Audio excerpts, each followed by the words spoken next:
대형 스타링크를 띄우면서 기존에 있었던 저개성 위성과 품질 격차를 엄청나게 벌여낼 수가 있습니다. 그래서 이 부분이 우선 스페이스X가 가져올 수 있는 가장 큰 현실적인 장점이라는 거고, 우주에다가 데이터 센터를 짓는다는 것에 물리학적인 약점이 전혀 없다라는 거예요. 그럼 이것을 실어 나를 수 있는 스페이스X만 있으면 되는 거잖아요. 우주에다 데이터 센터를 짓게 되면 그냥 와 대단한 놀라운다가 아니라 기존에 있는 시장 사업자가 붕괴될 수 있어요. 근데 그 시장 사업자 어떤 업체예요? 아마존의 AWS, 마이크로소프트의 애저, 구글 클라우드. 그냥 미국의 빅테크를 정리할 수도 있다는 얘기인 거죠. 그러면 스페이스X가 올라가면서 이뤄낸 다음에 IPO 가면은 밸류에이션이 어마어마하게 1조 달러가 넘을 거라고 봐요. 여러분, 아직까지 인류 역사상 상장한 IPO 가격의 기업 가치가 1조 달러였던 곳은 한 군데도 없습니다. 저는 1조 달러로 상장할 기업은 딱 두 개밖에 없다고 봐요. 하나가 스페이스X고 하나가 오픈 AI겠죠.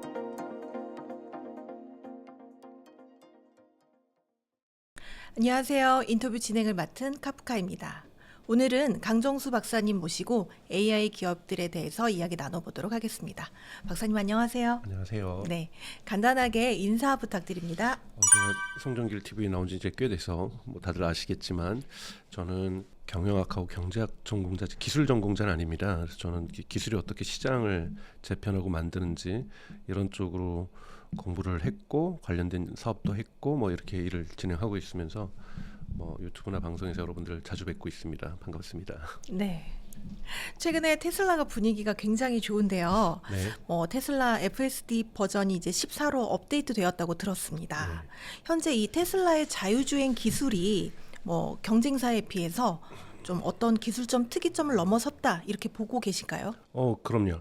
우선은 FSD 버전 12부터 테슬라가 한 것이 엔드-투-엔드 AI라고 하는 기술을 적용을 하고 있는데요. 한국에도 이제 많은 분들이 E2E AI 이렇게도 해석을 하는데 엔드-투-엔드 AI에 대한 개념 정의가 정확하게 잘 안 되게 계신 것 같아서 네.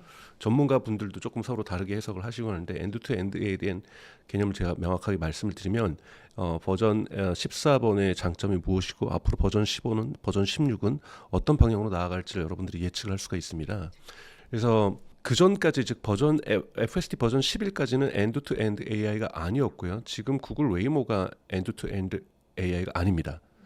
그러니까 여기서 한쪽 엔드라는 것은 우리가 인지 즉 카메라나 레이더나 라이다로 앞에 있는 사물이라든지 교통신호라든지 이런 것을 읽어드릴 수 있는 인지하는 영역에서는 AI가 작동되고 있죠. 저것이 무엇이고 앞에 가는 차량이 자전거인지 오토바이인지 이런 걸 인지하는 것은 AI가 작동을 했는데요. 인지했을 때 어떻게 액션하고 리액션할 것인지는 인간이 다 규칙을 입력해 줍니다. 빨간불에는 멈춰야 돼. 저 앞차와의 거리는 어느 정도 돼야 돼. 이것이 규칙 기반 자율주행이죠.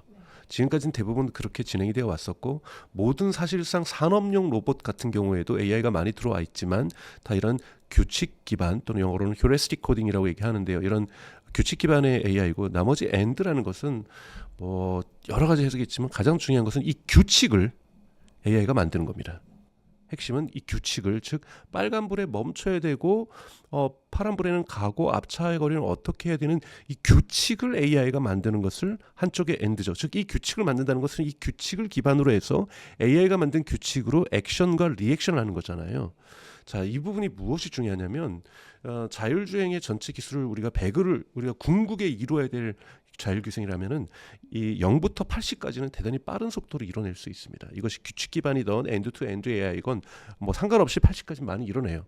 문제는 이 80에서 100까지 가는 것이 0에서 80 같은 것보다 수십 배 더 오래 걸립니다. 그 이유는 인간이 개발자가 앉아서 전지전능한 신이 아닌 이상 모든 경우의 것에 대한 규칙을 입력할 수가 없거든요. 근데 입력되지 않은 규칙, 이번에 웨이모가 미국에서 정전사태 때 캘리포니아에서 사고가 난 이유가 멈춰버린 이유가 뭐냐면 이 규칙은 입력받은 적이 없는 거예요. 여기서 어떻게 하라고? 또는 일방통행으로 들어가는데 이삿짐센터에서 이삿짐을 내리고 있어요. 특히 어떻게 해야 되는지 규칙이 안 정해져 있으면 얘는 행동할 수가 없는 거죠. 이것이 규칙 기반 AI의 한계인 거고 나머지 20%를 채워서 인간이 계속 연구해서 인간도 똑똑하니까요. 매우 똑똑하니까요. 이 규칙을 계속 입력한다라면 나머지 20%를 다 채울 수만 있다라면 규칙 기반 AI도 문제가 없습니다. 근데 우리가 이 AI가 규칙을 뽑아내는 방법은 뭐냐면 어마어마한 데이터를 집어여줘서 여기서 얘가 인간이 하는 행동들을 연구해서 규칙을 알아내는 거거든요. 쉽게 얘기해서 우리가 기계학습, 머신러닝이라고 하는 건 뭐냐면 인간의 코는 하나고 평균적으로 일반적으로 눈은 두 개고 입술은 하나다. 이거 입력하는 거 10초도 안 걸려요. 규칙을. 그런데 인간의 사진을 수백만 장을 주고서 얘가 한참을 보고서 이것을 분석한 다음에 눈은 두 개고 코는 하나고 입은 하나군요. 이 규칙을 뽑아내는 거거든요. 여기에 특징이 있잖아요. 수백만 장의 인간의 사진들을 교차 비교하면서 이 규칙을 찾아낸다라는 거죠. 엄청난 데이터와 엄청난 컴퓨팅 파워가 필요합니다. 자, 이렇게 테슬라가 접근을 하면서 테슬라가 주행 데이터를 모았고 엄청난 데이터 센터를 구축을 했고 이걸 통해서 이 규칙을 뽑아내는 건데요. 이 규칙을 AI가 뽑아내면 장점이 뭐 있냐면 보통 그거를 영어로 엣지 케이스라고 합니다. 즉 정의되지 않은 규칙을 주지 않았던 케이스를 엣지 케이스라고 하는데요. 테슬라가 버전 13과 14, 15, 16으로 가는 건 뭐냐면 이거를 롱테일 오브 엣지 케이스라고 얘기해요. 엣지 케이스가 정말 롱테일로 어마어마하게 다양하게 많아요.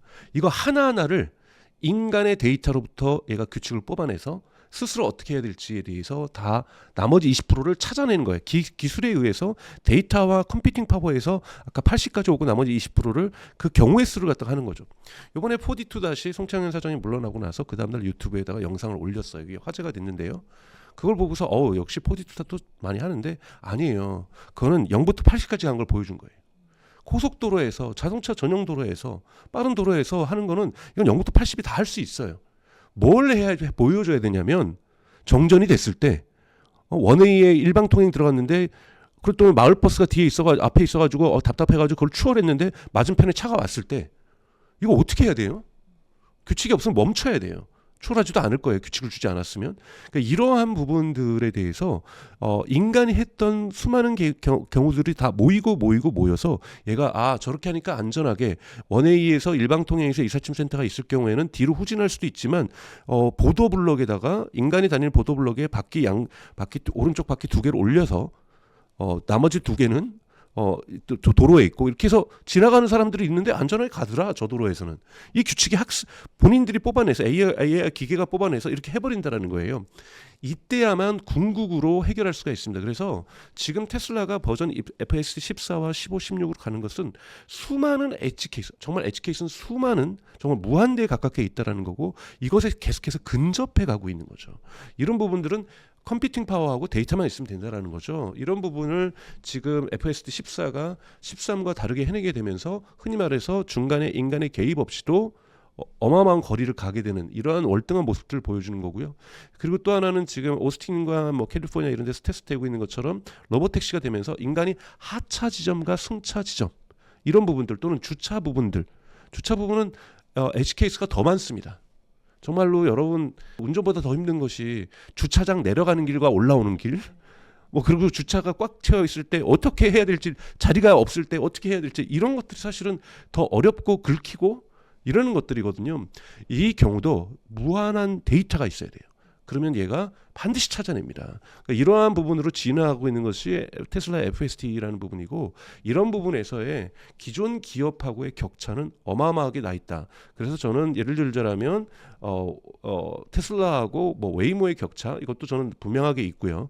테슬라하고 현대자동차의 격차 저는 4, 5년 정도는 나 있다라고 보고 있는 거거든요. 그래서 또 하나 이 격차가 여러분 4, 5년 있다, 2, 3년 있다보다 더 중요한 것은 흔히 말하는 이 테크놀로지 갭이라고 하는 것은 방법론에 따라서 시간이 지날수록 이 갭은 더 커질 수도 있습니다.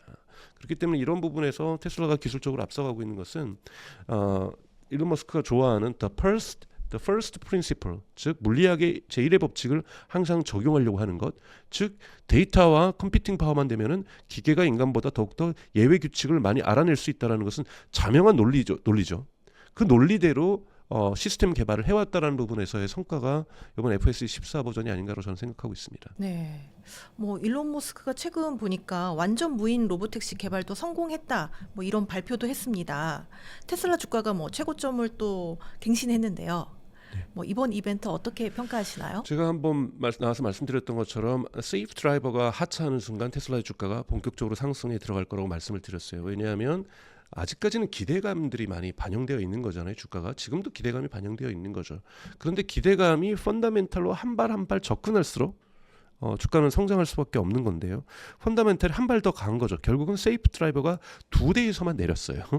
근데 2대에서만 내렸는데 이것을 그렇게 뭐 2대밖에 안 해놓고는 아니 테슬라는 그냥 데이터 업데이트하면은 이 2대가 200만 대가 될 수도 있는 시스템이잖아요. 그렇기 때문에 2대에서 세이프 드라이버가 없이 무인으로 완전히 운행하고 있고 뒤에 뭐 직원이 앉았던 직원이 현재는 안 앉았던 이런 것들이 테스트가 되면 여기에서 이 부분에 대해서 완료가 끝나면 업데이트를 해버리면 모든 차량에서 이것이 가능해질 수 있는 거기 때문에 이것이 테슬라가 이 접근하는 기술에 접근하는 방식이기 때문에 2대가 결국은 2만 대, 20만 대 의미를 가지고 있기 때문에 이러한 부분에서 이 안전 테스트가 이것도 테스트를 해야 되겠죠. 끝나고 나면 바로 업데이트가 진행되면 오스틴 같은 경우에는 대단히 많은 차량들이 풀려 나올 수 있고 궁극에 가서 저는 수개월 안에 무인으로 되는 것이 미국에 많이 풀릴 거라고 저는 생각이 듭니다. 그래서 대단히 의미가 있다라고 보고 있고요. 결국은 2026년에 이것들이 다 이루어져야 됩니다. 2026년에도 무인 택시가 본격적으로 안 되면 테슬라의 주가는 어마어마하게 조정을 받을 거라고 보고 있고요. 또 하나 이건 거꾸로는 기회이기도 하죠. 여러분 아시는 것처럼 2026년 6월에는 멕시코, 미국, 캐나다에서 월드컵이 열립니다. 미국도 11개 도시가 월드컵이 일어나고 11개 도시 모두에서 테슬라가 차량 주행하는 것은 어려울 거예요. 특히 뉴욕이나 뉴저지 같은 경우에는 허가가 늦게 날 거라고 보지만 텍사스에서만 뭐 2개의 경기장에서 경기를 하죠. 그래서 뭐 텍사스라든지 마이애미라든지 몇 개의 조금 규제가 완화된 지역에서 사이버 캡을 4월부터 생산하겠다고 하는데 뭐 5월 달부터 생산이 될 수도 있지만 이 차량이 일부 월드컵 지역에 풀릴 경우를 한번 여러분 상상을 해보시죠. 여러분들도 축구 경기를 대한민국 축구팀 응원하러 가실 거고 일부는 전 세계에서 사람들이 오잖아요. 그 사람들이 한번 생각을 해보세요. 얼마 전에 로보택시 앱이 한국에서도 다운로드 받아서 설치가 되고 가입이 돼요. 그래서 저도 했는데 당연하게 해당 지역은 저희 뭐 한국에서는 그런 로보택시를 부를 수 없다고 나오죠. 그럼 왜 했겠어요? 다 월드컵 볼 사람들 준비해서 깔아보고 거기다가 저기 신용카드 집어넣고 오라는 거예요. 이것이 어떻게 이건 정말 잘 준비하고 있다고 저는 보고 있는 거예요. 이것이 월드컵 때 전 세계 언론과 전 세계 소비자들과 축구 팬들에 의해서 테스트되고 경험치 된다라면 이건 전 세계적으로 이 로봇 택시라든지 자율주행이 확산될 수 있는 사회적 압력, 소셜 프레셔를 형성하게 됩니다. 이것이 그 나라에 가서 한국도 오면은 할 거 아니야. 내가 미국 가서 타봤는데 진짜 잘하던데 우리는 이거 허락 안 해주냐, 허가 안 해주냐, 정치인들 너무 하는 거 아니냐, 빨리 법 바꿔라. 뭐 이런 식의 사회적 압력이 형성될 수 있는 결정적 계기가 저는 될 거라고 보고 있기 때문에 2026년 월드컵 이전까지 테슬라는 반드시 무인 로봇택시를 상용화를 시작해야 한다고 보고 있고 이 기회를 실기하게 된다면 테슬라 주가에는 대단히 부정적인 영향을 미칠 거라고 보고 있습니다. 네, 요즘과 같은 분위기 때문인지 일부 전문가분들께서는 테슬라의 이제 목표 주가를 $600로 이제 상향 조정했는데요. $600 달성을 위해서 테슬라가 좀 넘어야 될 과제 무엇이 있을까요? $600는 $100만 좀 넘으면 되는 거잖아요. 그거에 저는 어렵지 않을 거라고 보고 있고요. 그래서 $600가 아니라 중장기적으로 이제 얼마나 더욱더 발전할 수 있을까가 전 중요하다고 보는데요. 내년 2026년에도 다양한 조정은 있을 겁니다. 테슬라에 의한 조정도 있을 거고요. 테슬라 주가에 대한 테슬라가 원하지 않아도 매크로적인 상황에서의 조정도 분명히 존재할 겁니다. 그러나 저는 대단히 좋게 보는 것은 뭐냐면 지난 11월에 있었던 주주총회에서 일론 머스크 보상안이 CEO 보상안이 결정된 것이 가장 중요하다고 보고 있는 것은 이 보상안은 2035년에 목표를 이루면은 사실은 천문학적인 액수의 주가를 주는 것이 아니라 12개의 단계로 쪼개져 있어요. 다 시기별로 그 과제를 이뤄내야 됩니다. 그래서 일론 머스크가 2026년에는 커밍 순 했다가 조금만 더 기다려주세요. 2027년이에요.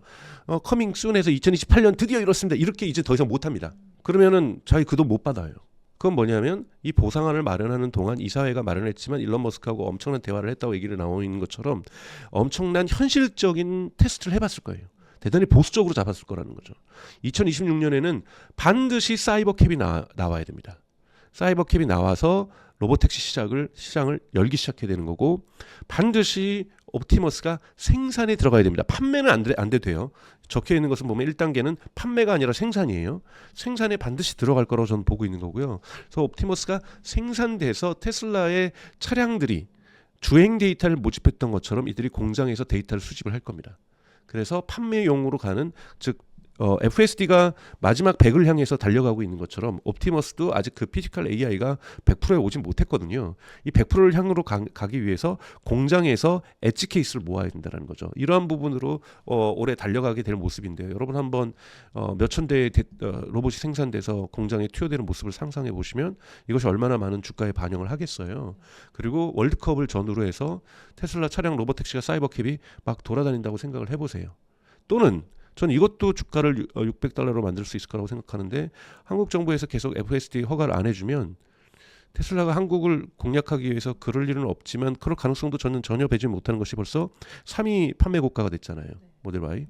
그러면 모델 Y 스탠다드는 미국에서 생산됩니다. 자, 스탠다드를 모델 Y에 생산해서 FSD가 들어가 있잖아요. 그걸 한국에다 판매를 하면 그 FTA에 의해서 미국에서 통과된 허가된 차량, 미국에서 생산된 건 바로 한국에서 어떠한 규제 당국의 규제 없이 적용이 가능하잖아요. 그래서 지금 모델 S하고 X에서 사람들이 FSD를 쓰는 거잖아요. 자, 만약에 스탠다드로 모델 Y가 스탠다드는 현재 모델 Y보다 조금 더 저렴한 거잖아요. 뭐 수출하고 뭐 이래저래 해가지고 조금 더 비싸진다고 해서 하여튼 모델 Y하고 같은데 FSD가 돼요? 사람들이 안 살 것 같으세요? 난리 날 거예요. 난리.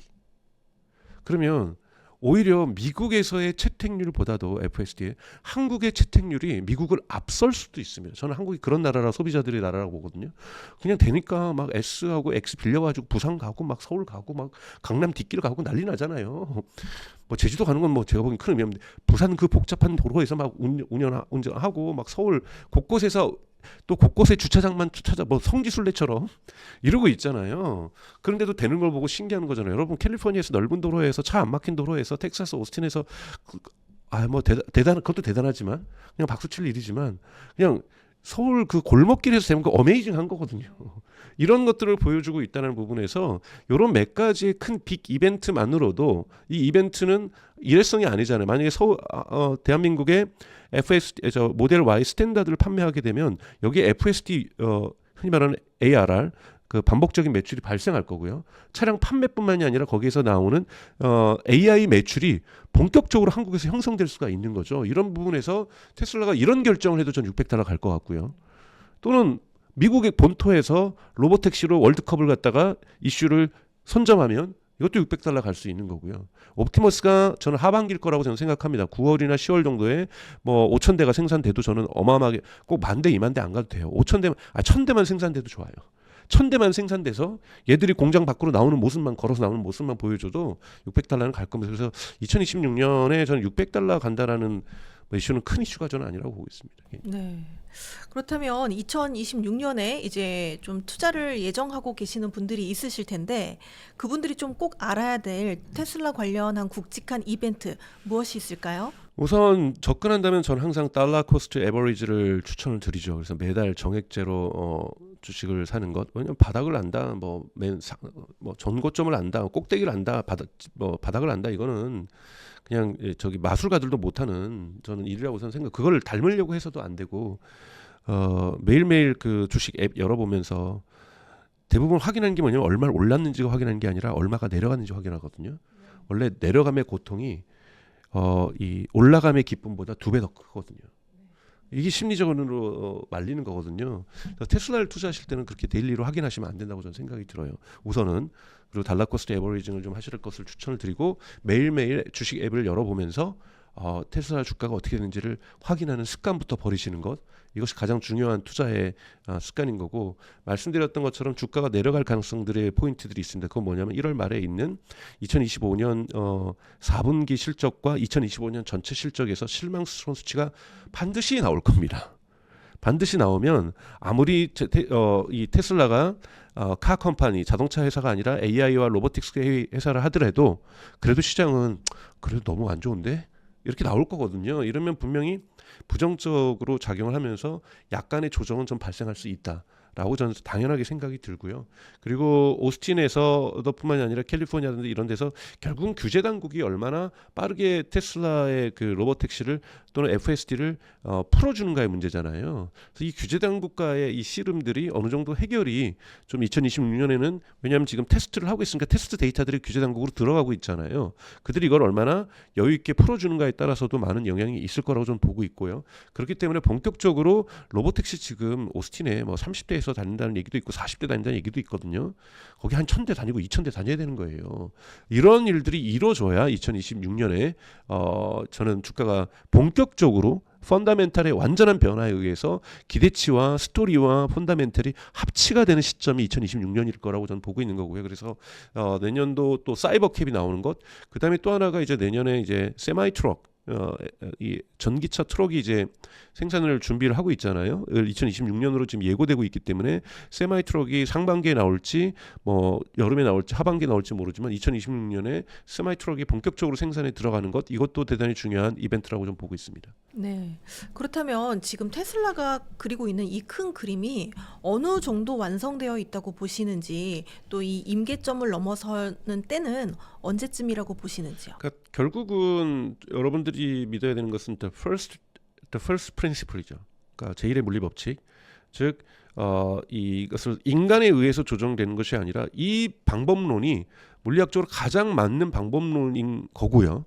즉 소프트웨어를 중심으로 소프트웨어의 데이터와 컴퓨팅 파워를 제공해 줌으로써 방대한 데이터, 예외 조항에 대한 수많은 데이터들을 모을 때 결국은 완성할 수 있다라는 그 방법이 저는 옳다고 생각하고, 그 방법으로 궤도를 타고 가고 있는 거고, 만약에 100이라고 한다면 테슬라는 이제 90을 넘은 지점으로 들어오고 있는 거고요. 나머지 10%도 저는 시간과 속도가, 그러니까 시간과 데이터와 컴퓨팅 파워가 해결해 준다고 한다면, 이거는 두 가지, 그러니까 데이터만 입력하면 컴퓨팅 파워는 계속해서 증설하고 있으니까 그냥 시간이 해결해 주는 문제라고 저는 생각이 들어요. 그래서 결국은 AI가 완성되는 수준, 인간보다 지금 만약에 5배, 10배 안전하다면 이것이 50배, 100배 안전해주는 수준까지 도달하는 것은 저는 2027년 정도가 되면 분명하게 그 성과를 보여줄 거라고 좀 보고 있습니다. 그래서 이러한 궤도로 지금 탄탄히 가고 있기 때문에 이미 카 컴퍼니의 모습들은 벗어나고 있고요. 그래서 드디어 FSD가 적용되는 걸 여러분들 이미 유튜브를 통해서 한국 소비자들이 체험하고 있는 것을 간접 체험하고 계시기 때문에 이미 본궤도에 저는 마무리 단계에 들어왔다라고 보고 있습니다. 네. 그렇다면 뭐 테슬라에 대해서 지금이라도 이제 좀 투자를 망설이시는 분들, 투자를 좀 지금 들어가도 괜찮을 거라고 보시나요? 저는 이제 그러니까 여기다가 올인 하겠다. 내가 온 재산 플러스 대출 받아서 하겠다. 이건 당연히 적극적으로 말리는 거죠. 그냥 들어가고 또 조정받으면 들어가야지. 뭐 바이더 딥 좋죠. 근데 조정을 언제 받을지 어떻게 합니까? 가장 손해 보고 바보 같은 게 투자를 안 하는 거거든요. 손실을 보는 것도 좀 괜찮다고 봐요. 그러니까 테슬라에 대해서 저도 사실은 되게 방황을 사실 오래 했어요. 솔직한 얘기를 하면은 테슬라 주식 어느 정도 사놓고 너무 올라서 딴 거 사야지. 딴 거에서 많이 방황하다가 그냥 테슬라 사놨으면 되는 걸 갖다가 왜 그랬을까? 그랬을 때 지금 땅을 치고 후회하거든요. 그래서 뭐 후회도 뭐 그렇게 크게 안 합니다. 이런 거 감정 조절에 대단히 중요한 거기 때문에 저는 지금도 그래서 다시 꾸준하게 조금씩 사기 시작을 했는데요. 그래서 그런 태도로 접근을 하신다라면 저는 여러분 많이 사지 않습니다.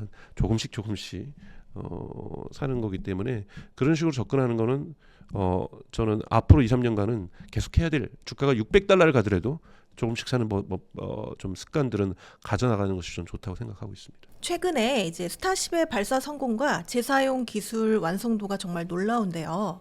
현재 우주 산업에서 스페이스 X와 다른 기업 간의 격차 어느 정도인가요? 우선 어마어마하죠. 예를 들면 로켓랩이라고 한국 분들도 많이 투자하시고 주가도 많이 올라가면서 많은 이익을 얻으시는 분들이 계실 거라고 보고 있는데요. 상장된 기업 중에서는.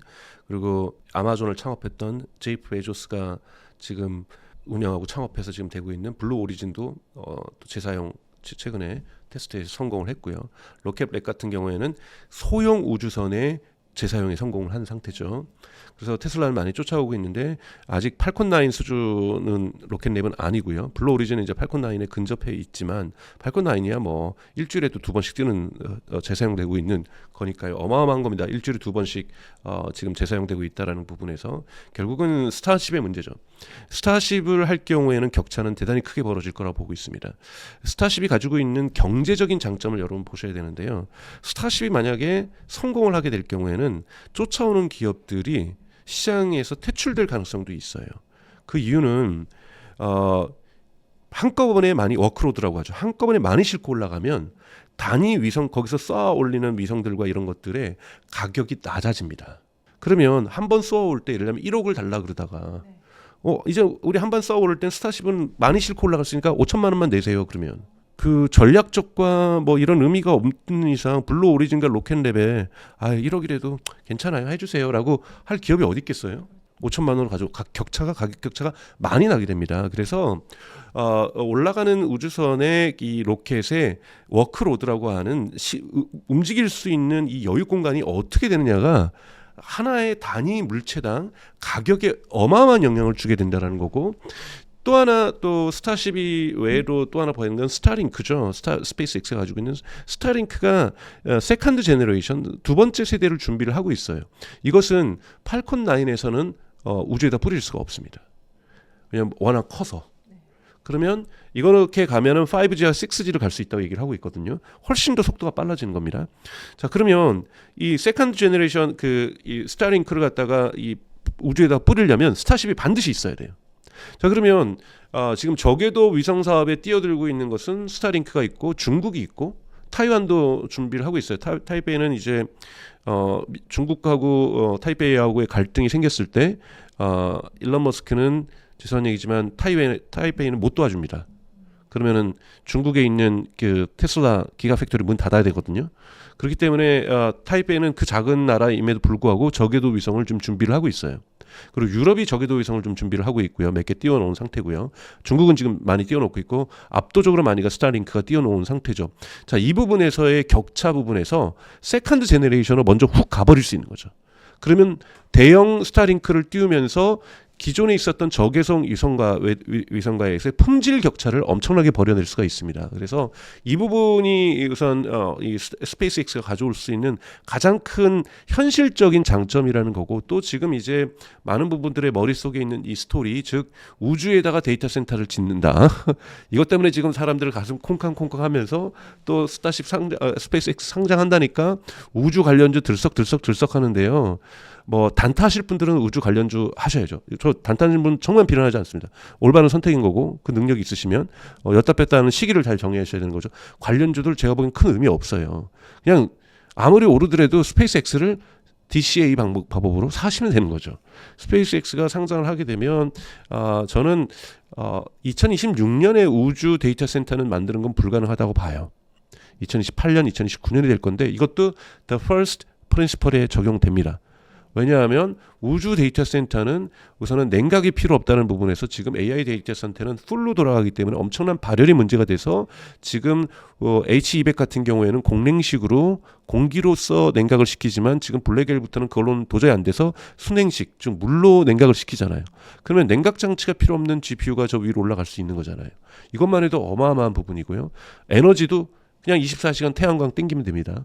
에너지 문제 전혀 문제가 없게 되는 거고요. 이 부분에서 특히 지금 중국의 에너지 부분에서는 2024년부터 완전히 미국을 완전히 압도하고 있으면서 킬로와트당 전력도 50% 미국보다 싸거든요.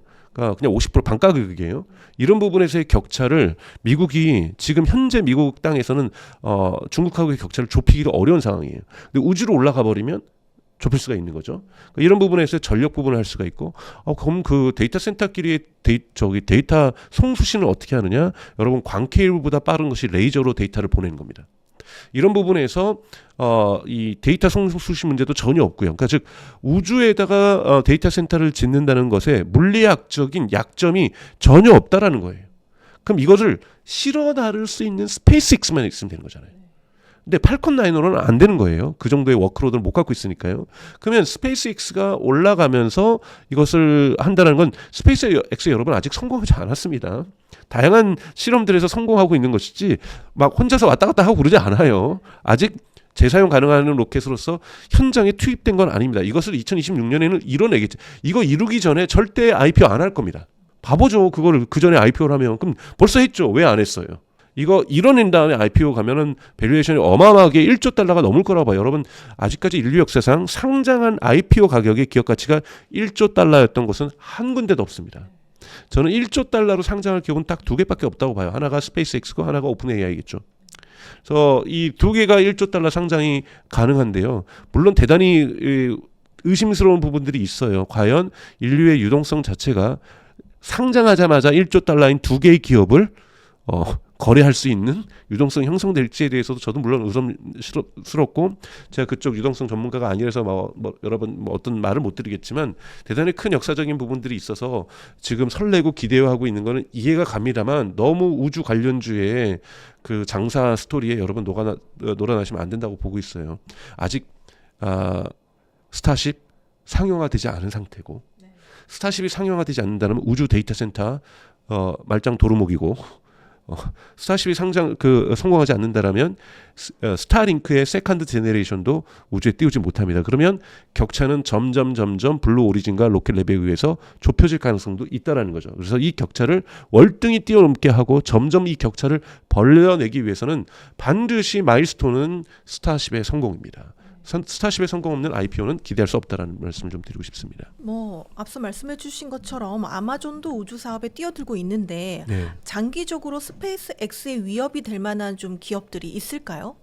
과거에는 유럽에 있는 그 유럽 연합체에 있는 로켓 위상 띄우는 업체들 이런 데들이 이제 실수한 게 뭐냐면 재사용 가능 로켓에 대해서 개발을 하지 않은 거거든요. 지금 재사용 가능한 로켓을 개발하고 있는 것은 한국도 있습니다. 카이스 주신 분들이 그건 진짜 아주 조그만 테스트용 로켓들인 거고요. 그래서 재사용 가능 로켓에 대해서 스페이스X가 보여주면서 다들 쫓아가고는 있어요. 근데 재사용 가능 로켓에 성공한 곳은 중국, 그다음에 로켓랩, 그다음에 블루 오리진. 블루 오리진도 이제 바닷가로 어디로 보내는 거 정도만 성공을 한 거죠. 딱 요 세 군데밖에 스페이스X를 빼놓고는요. 밖에 없고요. 이것의 실험에 도전장을 던지고 있는 건 한국도 있고요. 다양한 데 있습니다. 그런데 로켓랩에서 보여주는 것처럼 성공을 하더라도 워크로드가 너무 작아요. 그러면 조그만 기후 위성 정도 보낼 수 있는 것이 다죠. 그리고 올라갈 때 하나 내지 두 개 보내는 거. 이걸로는 안 됩니다. 지금 제가 정확한 수치가 기억나진 않습니다만 팔콘 9 같은 경우도 올라갈 때마다 스타링크 3-40개씩 지금 우주에다 뿌려내고 있어요. 그러니까 지금 수만 개가 지금 돌아다니고 있는 거잖아요. 다 팔콘 9으로 띄운 거거든요. 근데 그리고 스페이스X 스타쉽 올라가면 세컨드 제너레이션 훨씬 큰 스타링크를 갖다가 수백 개씩 뿌릴 수 있어요. 그냥 다 정리할 수 있습니다.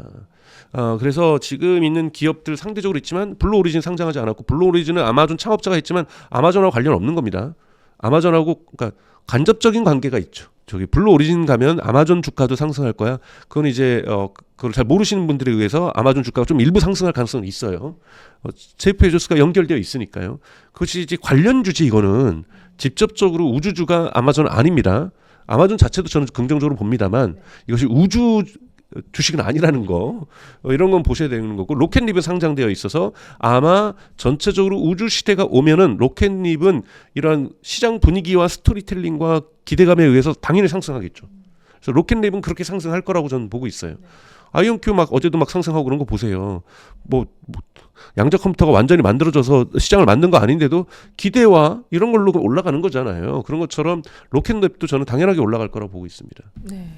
그렇다면 일론 머스크가 그리는 이 스페이스 X로 이제 그리는 미래 어떤 거라고 보시는지요? 또 이 테슬라하고 연계성 시너지 효과가 대단히 있습니다. 여러분 스페이스 X하고 올라가면 많이 부정적인 분들은 사람들이 이제는 테슬라 안 사고 스페이스 X 살 거기 때문에 테슬라 주가는 내려갈 것이다. 이렇게 왜냐하면 돈이 우리가 무한정 있는 건 아니니까요. 고민하실 거, 저도 고민될 것 같아요. 스페이스X 사야 돼, 테슬라 사야 돼. 같은 돈이 있으면 이번 달 300만 원, 200만 원이 있는데 어떡하지? 여러분 고민하게 돼서 이러한 현실적인 고민 때문에 스페이스X의 상장이 테슬라에 좋지 않을 거라고 얘기를 하는데 그건 되게 단기적인 생각이신 거고요.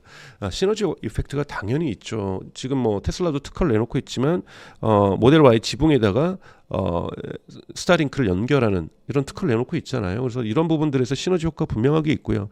그 데이터 센터를 만약에 스페이스X가 먼저 지면 그걸 갖다가 남들한테 먼저 서비스할까요? 테슬라하고 X.AI의 데이터 센터부터 먼저 거기서 운영을 하겠죠. 이런 부분에서 대단히 진일보하고 대단히 저렴한 비용으로 데이터 센터를 운영하게 된다는 것, 이런 부분에서 테슬라의 기술이 앞서갈 수 있고 X.AI하고 테슬라와 그 스페이스X의 상호 시너지 효과가 명확하게 발생할 수 있다는 부분에서 저는 스페이스X의 상장은 테슬라 주가에 긍정적일 수밖에 없다라고 저는 생각이 듭니다. 정말로 가장 크게는 데이터 센터를 지면은 테슬라하고 X.AI가 가장 먼저 사용할 거고 경쟁사는 주지도 않을 거예요. 그럴 거기 때문에 이런 부분에서의 기술적 우위와 테크놀로지 갭이 훨씬 더 커질 수 있다는 부분에서 시너지 효과가 분명히 있기 때문에 스페이스X의 상장은 테슬라에게 중장기적으로 제가 붙였습니다. 반드시 긍정적인 효과를 가질 수밖에 없다라고 저는 보고 있습니다. 그 일론 머스크가 스페이스X를 통해서 그리는 좀 큰 그림은 뭐라고 보세요? 뭐 화성 가는 거겠죠. 근데 저는 큰 기대 그 기대는 안 합니다. 그거야 뭐 궁극의 100년 뒤에 가면 뭐예요? 제가 못 가는데. 네. 그래서 그건 좀 기대하지 않고요. 그러니까 근데 그런 것들이 정말 잘 논리적으로 설득된 거죠. 화성을 가기 위해서는 재사용 가능한 로켓이 반드시 필요했죠. 왜냐하면 그러면 너무 로켓 비용이 비쌀 테니까요. 그래서 재사용 가능한 로켓을 먼저 만들었죠. 근데 그 처음부터 큰 거 못 만드니까 조그만 거 중간 거 만들어 가지고 자 이걸로도 안 되니까 이걸로 돈 벌어야 될 거니까 저궤도 위성으로 통신 시장을 다 재편해 보자. 자 이렇게 해서 저궤도 위성 띄워 가지고 지금 스타링크 여러분 브레이크 이븐 포인트 넘어섰습니다. 자 그러면 이걸로 돈 벌어가지고 그 돈 가지고 캐시플로우 만들어서 여러분 지금 스페이스X는요 전체가 브레이크 이븐을 넘겼어요. 그러니까 IPO 안 가도 돈 있어요. 근데 IPO 가려는 이유는 더 큰 투자를 하기 위한 거죠.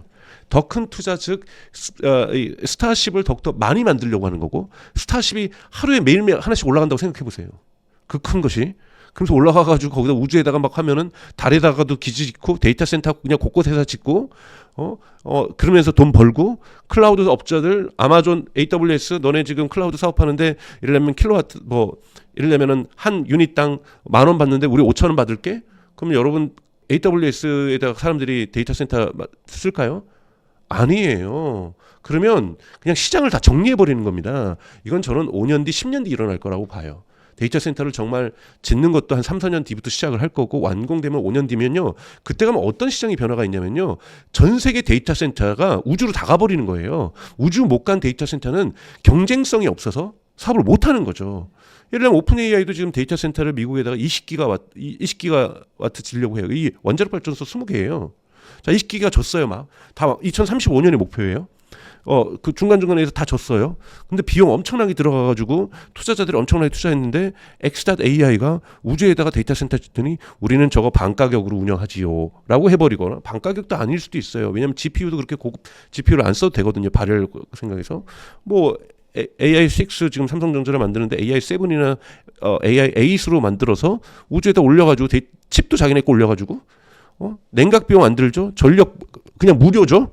거기서 학습시켜가지고 막 진화시키면 그걸 어떻게 쫓아가요? 다 우주로 가야죠. 그럼 테슬라가 임대하겠죠. 스페이스X가 애저 서비스로. 그냥 저는 시장이 완전히 다른 국면으로 가게 된다는 거죠. 여기에서 막대한 돈을 벌면은 자 이제는 화성까지 가기 위해서 몇 개를 쏘겠죠. 여기에서 테슬라 가지고 있는 옵티머스랑도 같이 협업을 하겠죠. 그래서 이러한 부분으로 돈을 벌어서 하는 것이지 국가가 대줘서 세금으로 국민이 낸 세금으로 지금 화성 가겠다는 게 아니에요. 시장을 재편해서 경제 부분에서의 쏠림 현상을 만들어내서 이 번 돈을 가지고 R&D 비용을 만들어내고 실질적인 운영 비용을 만들어내서 화성을 가겠다라는 그 단계적인 부분인데요. 우주에다 데이터 센터를 짓게 되면 그냥 와 대단한 놀라운다가 아니라 기존에 있는 시장 사업자가 붕괴될 수 있어요. 근데 그 시장 사업자가 어떤 업체예요? 아마존의 AWS, 마이크로소프트의 애저, 구글 클라우드. 그냥 미국의 빅테크를 정리할 수도 있다는 얘기인 거죠. 뭐 좀 전에 말씀해주신 것처럼 스타링크가 이제 전 세계 통신망을 장악하고 있다 이런 이야기들이 있습니다. 이제 이게 좀 어느 정도 수준이고 혹시라도 이게 이제 국내 통신사에도 좀 영향이 좀 있을까요? 있죠. 있는데 뭐 많은 분들이 좀 과장해서 통신 사업자들 다 망할 거다 그러는데 저는 그렇게 보진 않아요. 우선 뭐 대한항공도 지금 이제야 늦게 시작해놓고는 자랑하던데 그 이제 스타링크를 달아가지고 이 비행기에서도 이제 여러분들 여행 가시면서 인터넷 하실 수 있는 거잖아요. 다른 기업들은 다른 항공사들은 정말 먼저 다 했어요. 근데 늦게 시작을 한 거고요. 이제 뭐 비행기 내에서 그리고 선박에서 인터넷이 잘 안 됐거든요. 되게 비싼 위성 인터넷을 했었는데 이제 저렴하게 선박에서도 인터넷을 이용할 수 있고 항해하는 선박들이 대단히 편해지고 있는 거고요. 그 다음에 이제 서울 같은 경우보다 더욱더 있는 것이 이 오지라든지 이 미국의 서버반들 즉 사람들 많이 살지 않는 곳 이런 곳에 일일이 마스터 설치하고 망 깔려면 비용 엄청나게 들거든요. 그러니까 지금 뭐 유럽 같이 소도시가 많은 도시 같은 경우에는 되게 느리게 가는 거고 힘들게 가는 거거든요. 한국은 수도권에다 다 우선 일단 전하면은 인구의 반 이상을 해결을 하는 거잖아요. 그러니까 그런 거하고 다른 거기 때문에 이러한 이 땅이 넓은 곳 또는 아프리카라든지 남미라든지 이런 나라에서는 스타링크가 통신 사업자를 그냥 위협하게 되면서 대체할 가능성이 매우 높습니다. 그러나 서울 같은 경우 도심에서는 스타링크가 아직 단점은 세컨드 제너레이션 가면 지하 어디까지 갈지 아직 잘 몰라요. 지금 있는 스타링크로는 지하철 안에서 인터넷 잘 안 됩니다. 또는 받아가지고 중계기로 다시 밑으로 끌어내줘야 되거든요. 이런 건 누구랑 협업할 수 있냐면 기존 송진 사업자와 협업을 할 필요가 있어요. 그래서 저는 하이브리드로 갈 거라고 보고 있습니다. 그러니까 스타링크와 이 부분은 그 기존 통신 사업자와의 연합을 통한 하이브리드 비즈니스가 전개될 거라고 보고 있는데요. 근데 하이브리드가 전개되는 것만큼 전통적인 통신 사업자의 마진율이나 매출이 줄어들 가능성 분명하게 존재하고 있죠. 그래서 통신자 나홀로 시장을 다 먹었던 그런 아름다운 황금기는 통신사도 끝나가고 있다고 보고 있습니다. 네. 뭐 그래도 앞으로 미래가 정말 어떻게 변화하게 될지 많은 분들이 기대를 하고 계시는데 또 그것만큼이나 스페이스X 상장에 대해서 정말 많은 관심을 가지고 계시는데요. 구체적인 좀 내용, 일정 뭐 어떻게 될까요? 일정을 준비는 들어가겠죠. 아마 주관사는 정해졌을 거고요. 정해졌다고 그러니까 준비에 들어가겠다고 일론 마스크가 공식 확인해 줬으니까요. 그런데 제가 아까 말씀드렸던 것처럼 스페이스X의 재사용이 완전 성공해서 이제 스페이스X를 띄우면 재사용되고 띄우면 재사용되는 시대가 오기 전에는 IPO를 할 이유가 없습니다. 물론 그 전에 해서 그걸 해가지고 주가 상승의 기회로 볼 수도 있겠지만 스페이스X가 지금 이미 브레이크 이븐으로 가 있는데 굳이 서두를 이유가 전혀 없다라는 거고 이런 부분에서 스타쉽의 그 실험 형태가 어떻게 진행되는지 볼 필요가 가장 중요하다라고 저는 생각이 들고요. 물론 이제 성공해서 가면 주가는 더 오르겠죠. 뭐 1조 달러가 아니라 1조에다가 2천억 달러, 1조 4천억 달러, 1조 5천억 달러까지 상장했을 때 가격이 갈 수가 있고 또 상장한 이후에는 초기에는 대단히 많이 폭증했다가 다시 조정받는 국면을 갈 거라고 보고 또 조정 국면에 사야지하면서 기다리다가 그 시기를 놓치는 분들도 생길 거고 다양한 형태들이 나타날 거라고 저는 보고 있어요. 근데 제가 부탁드리고 싶은 것은 관련주 사지 마시고 뭐 그런 거는 뭐 해볼 수가 있죠. 로켓랩이나 이런 걸로 구성된 ETF를 갖고 있는 기업들이 약속을 할 수가 있어요. 우리는 무조건 스타쉽 상장되면 살 거다.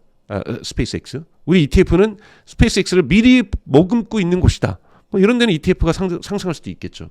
뭐 이런 ETF 정도는 저는 공략할 가능성은 있다. 이것이 저는 안전하게 투자하는 길이라고 봐요. 자꾸 관련주 찾으셔가지고 여기에 물건 납품하는 한국 기업들 어디가 있다. 이런데 요즘 벌써 올라갔어요. 벌써 올라갔어요.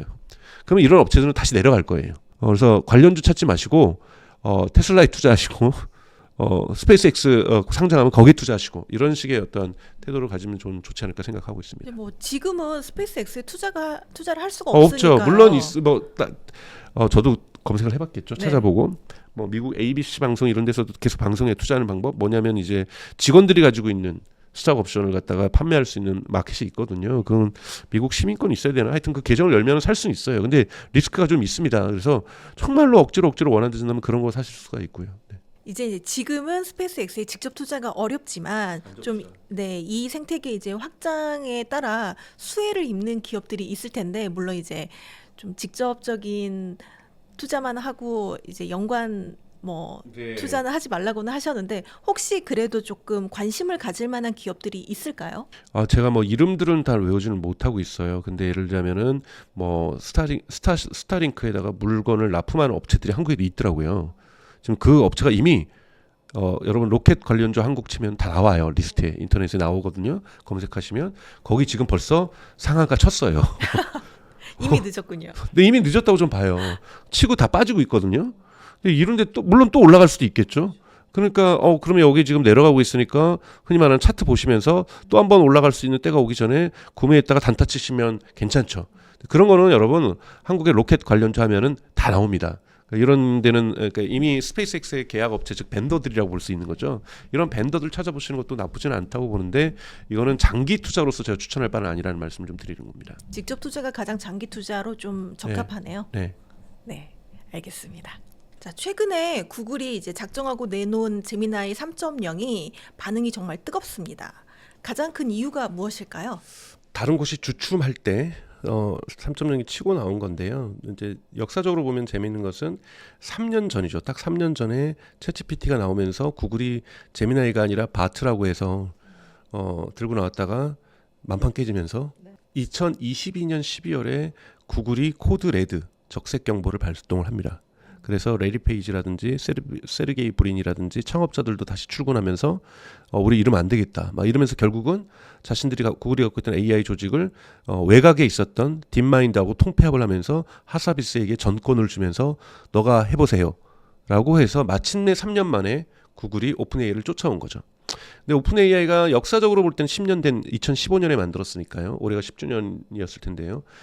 서비스를 낸 건 3년 전인 거죠. 근데 오픈AI가 왜 만들었냐면 구글이 무서워서. 구글에 저항하기 위해서 샘 알트만과 일론 머스크가 같이 만들었던 거죠. 그래서 구글이 워낙 컴퓨팅 파워도 좋고 돈도 많고 데이터도 많고 그래서 구글이 다 AI는 먹겠구나 가져가겠구나 라는 것에 저항하기 위해서 오픈AI를 만들었는데 오픈AI가 먼저 시장을 치고 왔고 3년 만에 오픈AI가 코드 레드를 만들어서 다시 또 사실 구글 제미나하고 3.0하고 비슷한 수준이죠. 챗GPT 5.2를 최근에 발표를 했습니다. 그래서 이제는 이제 두 경쟁 업체가 사실 엔트로픽의 클로드도 좋아요. 이 세 개 업체가 대단히 같이 질주를 하고 있는데요. 그러니까 즉 또 하나 이것을 좀 다르게 볼 때는 오픈AI가 구글의 역사 속에서 이렇게 해석을 할 수가 있고요. 또 하나는 블랙엘의 등장 시점입니다.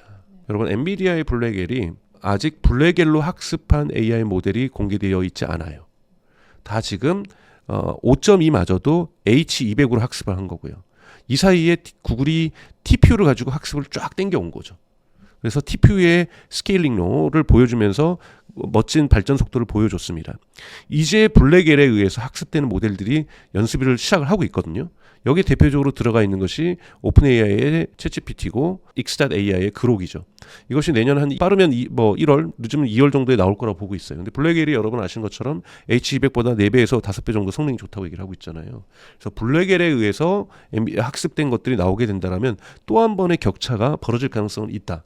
그래서 저는 AI의 성능이 지금도 좋아지고 5.2도 전 너무 좋더라고요. 제미나이도 좋고 3.0도 2월 달 정도 되면 다시 챗GPT나 그록이 대단히 앞서 나가는 모습을 그릴 수가 있는 거고 또 4, 5월 되면은 제미나이가 또 쫓아오는 모습 이러면서 전체적으로는 AI 서비스들이 계속해서 고도로 발전하는 모습들이 앞으로 계속해서 그려질 거라 보고 있습니다. 뭐 이제 현재 AI를 쓰고 계시는 분들은 챗GPT보다 이 제미나이가 조금 더 좋은 것 같다, 우위에 있는 것 같다 이런 이야기들을 하시던데 좀 오픈 AI의 그 최신 모델과 비교하면 어떤 좀 차이점이 있을까요? 우선은 빨라졌죠. 그러니까 근데 챗GPT도 지금 이미지 만드는 걸 만들면서 또 사람들 놀라게 하고 있는데요. 그러니까 나노 바나나 같은 경우 무진장 빠르다라는 거.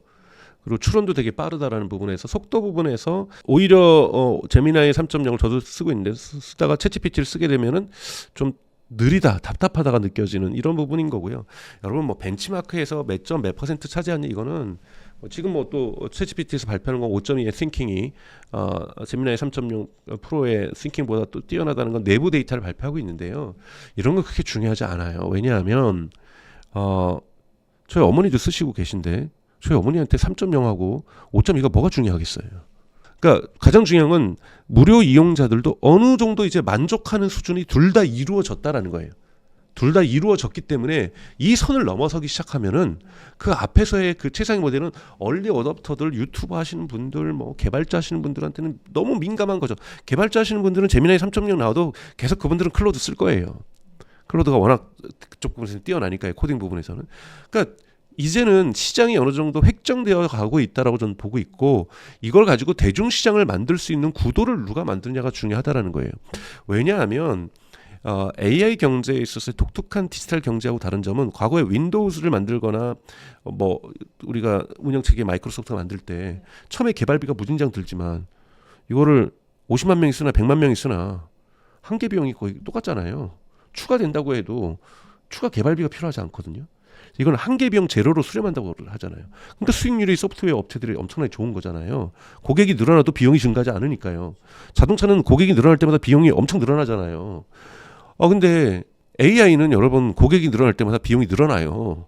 저희 어머니가 계속 질문해버리면 무료로 대책 없이 GPU 비용이 들어가잖아요. 지금 무료 사용자 지금 챗GPT 9억 명이잖아요. 9억 명이 매일매일 일주일에 한 번씩 이상한 질문 해버리면 그거를 한두 번만 하면 되는데 하루에 20번씩 해버리면 엄청나게 비용이 들어가는 거예요.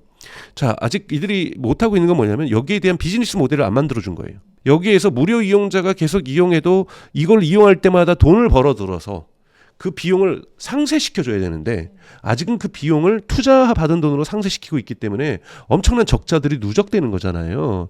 이 부분을 해결해야 된다. 즉 AI 경제는 전통적인 디지털 경제하고 명확하게 한계 비용 부분에서 다른 구조를 가지고 있다라는 부분들, 그래서 본격적으로 오픈 AI가 성장하기 위해서는 모델을 잘 만드는 것도 중요하지만 무료 이용자가 마음껏 이용할 수 있는 비즈니스 모델을 만들어서 모델의 어떤 성능 경쟁도 중요하지만 무료 이용자들을 갖다가 마음껏 받으면요 광고비를 더 써서 더 데려올 겁니다. 그래서 9억 명을 끝나는 게 아니라 12억 명, 15억 명이 되고, 한국도 지금 2천만 명이 뭐 먼슬리 기준, 월 기준으로 2천만 명 쓰고 있다고 하는데 이 기준이 4천만 명 된다.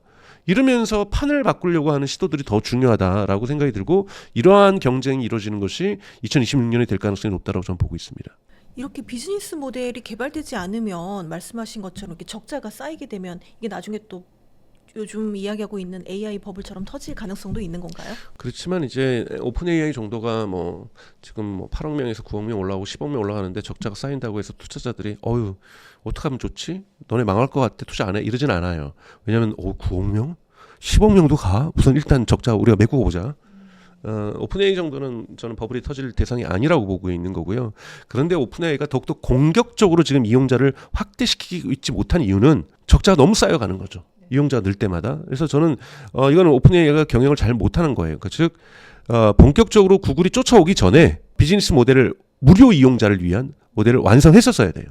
그러면은 구글이 쫓아오면 그래 기술적으로는 너네가 조금 더 앞서가고 우리랑 삐까삐까하고 또는 때로는 너네가 좀 앞서가더라도 우리는 이용자들한테 무료 이용자를 마구 확대할 수 있는 이 정도의 돈벌이 만들어놨으면 문제가 없었다는 거예요. 구글은 이걸 할 수가 있어요. 왜요? 구글은 검색 광고에서 유튜브 광고에서 계속 떼돈을 벌고 있잖아요. 기존의 빅테크들이 저는 거품이 터지지 않는 이유 중에 하나가 뭐냐면 기존의 빅테크들이 떼돈을 벌고 있었고 그 떼돈을 투자해서 AI 기술을 지금 만들어 놓은 거고, 그리고 고객을 늘어갈 때 들어가는 그 고비용들을 본인들이 번 돈으로 감내할 수 있다라는 거잖아요. 근데 오픈 AI는 투자비로 감내해야만 하는 거죠. 그렇기 때문에 오픈 AI는 소극적으로 변할 수밖에 없기 때문에 오픈 AI도 지금 시급한 것은 뭐냐면 무료 이용자를 확대할 수 있는 수익 모델을 빨리 만들어야 된다라는 거죠.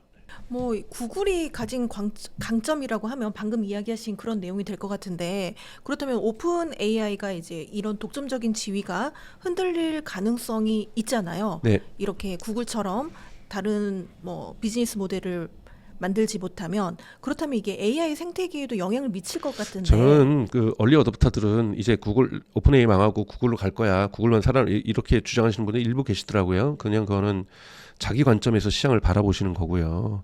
제가 말씀드렸잖아요. 보통 그 남녀노소 AI에 대한 전문 지식이 없어도 AI를 쓰는 사람이 늘어날 때 AI 혁명이 일어나는 거잖아요. AI 혁명이라는 것은 전기 혁명이 뭡니까? 전기 없으면 모든 사람들이 남녀노소 생활이 불편해지는 거예요. 근데 뭐 모든 사람들이 암페어와 뭐 볼트의 차이 뭐 이거 구별해야 되는 거 아니거든요. 이게 직류인지 교류인지 뭐 이거 구별해야 되는 거 아니거든요. 모든 사람들이 전기 없으면 생활이 불편해지는 것이 전기혁명이지, 암페어의 효율성을 높여내고 이런 거 볼트의 뭐 효율성을 높여내 이거 아니거든요.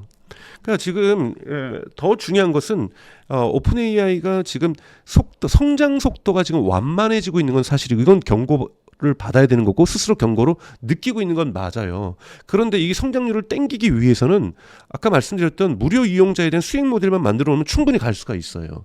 그래서 오픈AI의 브랜드 파워가 있기 때문에 오픈AI가 이용자 중에 유료 이용자 중에 일부는 제미나이가 좋은데 나는 유료 이용을 2개를 할 수가 없으니까 챗GPT를 유료 이용자를 해지하고 1000 레이트라고 하죠. 해지하고 제미나이로 간 사람 분명히 있어요. 근데 무료 이용자가 챗GPT 무료 이용자 8억이 이젠 9억이 된 사람들이 어차피 무료 이용하는데 제미나이 더 좋다. 제미나이도 무료 이용해요. 2개 하는 거예요. 그래서 계속 쓰는 겁니다. 절대 이것 때문에 나는 챗GPT에게 등 돌리고 제미나이만 바라보는 사랑을 바꿨어. 이런 일은 일어나지 않습니다. 그래서 너무 그렇게 극적으로 보실 이유는 저는 없다. 그래서 무료 이용자가 더 중요하다라는 거고 무료 이용자를 가지고 하는 비즈니스 모델을 성장시키기 위해서 구글이 가지고 있는 유튜브과 검색 광고나 기타 수익을 갖고 있는 이 막대한 부의 원천은 이들은 가지고 있기 때문에 무료 이용자에 대한 수익 모델 없이도 갈 수가 있는데 오픈AI는 시급하게 그걸 만드는 것이 지금 가장 중요한 포인트인 거고 이것이 늦어지면 늦어질수록 오픈AI는 구글과의 격차를 오픈AI와 구글의 격차는 소비자 단에서 줄어들 수 있다는 거죠. 최근에 이제 워런 버핏이 구글에 투자했다 이런 사실이 밝혀지면서 이제 구글의 주가가 치솟았는데요. 박사님 보시기에 지금 시점에서 이제 구글에 투자하는 거 어떻게 보시나요? 구글 좋죠. 그러니까 워낙 전환기에 있는 시장이 전환기에 있을 때 어떤 기업들이 일반적으로 유리하냐면 버티칼 수직 통합을 한 버티칼 인테그레이션이라고 하죠. 수직 통합을 한 기업들이 전환 시기에는 유리합니다. 예를 들자면 사실 레가시 자동차 업체들 어셈블러라고도 얘기를 하거든요. 조립업체예요. 완성차 업체라 그러잖아요. 왜 완성차 업체라 그럽니까? 벤더들이 납품하는 거 잘 조립하는 거거든요. 물론 벤더들이 만든 것도 설계를 본인들이 했겠지만 그러니까 그러한 부분인데 전환기 때는 이거 빨리 바꿔야 되는데 벤더들한테 연락해가지고 그거 좀 바꿔주세요. 벤더들은 또 2차 벤더들한테 연락해요. 그거 바꾸래. 또 2차 벤더들은 3차 벤더들한테 바꾸재. 이거 그냥 커뮤니케이션 할 때만 6개월 걸려요. 이러면 전환기의 속도를 못 내는 거거든요. 마찬가지로 AI 경제로서의 전환기가 있을 때 구글이 가지고 있는 것이 뭡니까? 수직 통폐합되어 있죠. TPU에서부터 칩도 가지고 있죠. 데이터 센터도 가지고 있죠. 떼돈을 버는 다양한 수익원이 있죠. 여기에서 AI 모델을 구글 딥마인드가 만들죠. 만들면 뿌릴 만한 데가 새롭게 고객이 아니라 그냥 크롬에다가 붙여버리면 되죠. 유튜브에 붙여버리면 되죠. 지메일에 붙여버리면 되죠. 구글 검색에 붙여버리면 되죠. 이 폭넓은 소비자 땅까지 있잖아요. 그러니까 엔드 유저에서 반도체 만드는 데까지. 다 연결되어 있을 때는 대단히 빠르게 이 전환기에 대응할 수 있다는 부분에서 구글 또는 알파벳의 이 장점은 명확합니다. 이런 부분에서 좋고요. 마이크로소프트라든지 아마존도 잘하고 있지만 마이크로소프트는 요즘 주춤하잖아요. 오픈AI하고 협력을 하면서 AI 투자들을 만들어 나가면서 고객들 설득해가지고 애저로 클라우드 서비스로 사람들 많이 확보하면서 성장을 하고 있는데요. 대단히 외부적인 의존을 하면서 성장하는 거잖아요. AI 모델도 몇 개 만들지만 상업적으로 성공한 AI 모델 있지 않고요. 이번에 아마존 같은 경우에도 아마존닷컴은 별도로 하더라도 AWS에서 트리니움이라고 해서 자체 칩 ASIC 칩 만들었어요. 그런데 엔스로픽이 그걸로 연습하다가 이건 학습은 잘 트레이닝 시킨다는 단어에서 나온 거거든요. 근데 트레이닝이 잘 안 맞는 거예요.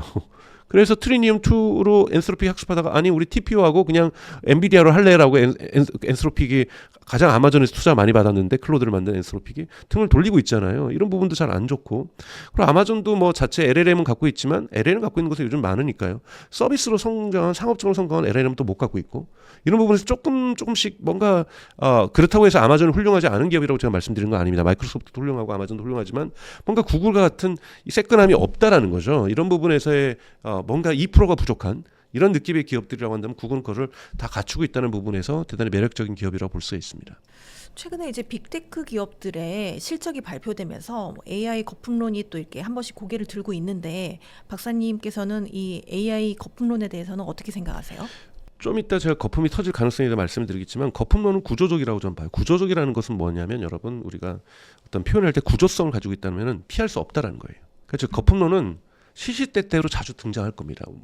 경제가 지금 AI 경제로 대전환을 하는 거거든요. 인류 역사상 절대적으로 X로 보면 가장 많은 돈이 들어가고 있어요. 이 전환 비용이 철도로의 전환 비용, 고속도로의 전환 비용보다 더 많으니까요. 어마어마한 돈들이 들어가고 있는데 그러다 보는데 실적이 지금 나오고도 있지만 들어간 돈에 비해서 실적이 떨어지고 있는 건 아니거든요. 근데 사람들이 너무 많은 돈을 잃고 있으니까 불안하죠. 우리가 잘 될 것 같아서 투자를 하더라도 중간중간에 얘가 잠깐 삐걱삐걱하면 마음이 불안하잖아요. 근데 만약에 한 돈 100만 원이 연하는데 뭐 잘못되면 뭐 그럴 수 있지 그러는데 돈 한 2억 막 대출 받아가지고 막 연했어요. 그러면 노심초사거든요. 그래서 조그만 바람 불어도 어머 얘 어떻게 넘어질 것 같고 막 노심초사가 생길 수밖에 없는 것은 너무 많은 돈이 들어갔기 때문이라는 거예요. 그래서 작은 바람이 불어도 흔들릴 수밖에 없는 것이 투심이라는 거예요. 투자하는 사람들의 마음일 수밖에 없기 때문에 조정과 이러한 이 거품론은 끊임없이 다양하게 등장할 수밖에 없다. 하지만 AI로의 전환은 경제로의 전환은 마이클 베리도 얘기했던 것처럼 그 사람도 믿어 의심치 않는다고 얘기를 했어요. 그 과정에서 과잉된 부분들이 존재한다라는 거고 오류가 있다라는 거고 투기가 있다라는 건데요. 이런 것들이 걷어내는 건강한 조정들은 저는 계속해서 발생할 수밖에 없다라고 저는 생각이 듭니다. 이럴 때일수록 잔가지에다 투자하시면 안 되고요. 줄기에다가 큰 나무 줄기에다 투자하셔야 된다는 거고 이러한 나무 줄기는 바람이 불어도 제자리에 서 있을 거고 바람이 불어도 뿌리를 계속해서 내릴 거라는 거죠. 그래서 이렇게 보시는 것이 맞다고 봅니다. 그리고 버블이 터지는 것은 저는 하나의 가능성이 있다고 봐요. 오픈 AI가 돈을 못 벌어가지고 버블이 터질 수도 있지만 저는 그럴 가능성이 매우 낮기 때문에 그 부분은 좀 아닌 것 같고요. 문제는 지금 데이터 센터 건설이 엄청나게 이루어지고 있습니다. 오픈 AI만 해도 미국에도 앞으로 10년 안에 20기가와트의 즉 원자력 발전소 20개의 데이터 센터에 전력이 필요합니다. 근데 이거는 본인들이 만드는 게 아니라 국가가 만들어 줘야 되는 거잖아요. 데이터 센터의 성장 속도와 확장 속도와 건설 속도보다 미국 정부가 제공해주는 전력 확장 속도가 늦으면 전력 확장 속도에 맞춰서 데이터 센터가 증가하게 될 겁니다. 그러면 원래 더 크게 생각을 근데 이것이 지금 정확한 두 개 수치가 나온 거가 아니기 때문에 제가 버블이 터진다는 얘기는 아니에요. 근데 데이터 센터를 갖다가 매년 매월 100씩 더 찍기로 했어요. 근데 정부가 제공해 주는 게 그래서 엔비디아에도 100씩 증가할 거라고 생각하고 반도체 주문을 여놨어요. 돈도 선빵으로 턴부를 했어요. 그런데 정부에서 전력을 50만 더 질 수 있도록 늘려주면 그러면 나머지 주문을 앞으로 미래 한 3개월 미치는 걸 그다음부터는 취소할 거 아니에요. 왜요? 지금 남았으니까. 이걸 남은 거 치면은 그냥 3개월치 미리 선주문한 걸로 6개월, 1년 가버릴 수 있는 거잖아요. 그렇게 되면 엔비디아의 매출이 줄어들겠죠. 그러면 SK 하이닉스의 매출이 줄어들겠죠. 매출이 준다? 여러분 엔비디아의 매출이 줄 거라고 저는 안 하거든요. 만약에 준다라고 생각해 보세요. 바로 버블 터질 거예요. 엄청난 충격이 올 겁니다. 근데 그게 뭐냐면 전기의 전력의 생산 속도가 한계치에 언제쯤 도달할 거냐라는 거예요. 도달할 가능성이 미국은 있거든요. 그래서 이러한 부분들이 근데 만약에 가까스로 그걸 넘기면서 계속해서 엔비디아의 칩을 선주문하면서 매출이 성장한다. 데이터 센터가 계속해서 증설된다. 이런 문제가 없죠. 그래서 이럴 가능성이 전혀 없는 건 아니다. 물론 이런 가능성이 매우 높아가지고 반드시 버블이 터진다는 말씀은 절대 아니니까 강정수 버블 터진다고 주장 이렇게 하시면 안 됩니다. 근데 그 가능성이 어디 있는 건 보셔야 된다는 거죠. 그렇죠. 가능성이 전혀 없는 건 아니니까요. 네. 오늘도 정말 소중한 시간 내주셔서 너무 감사드리고요.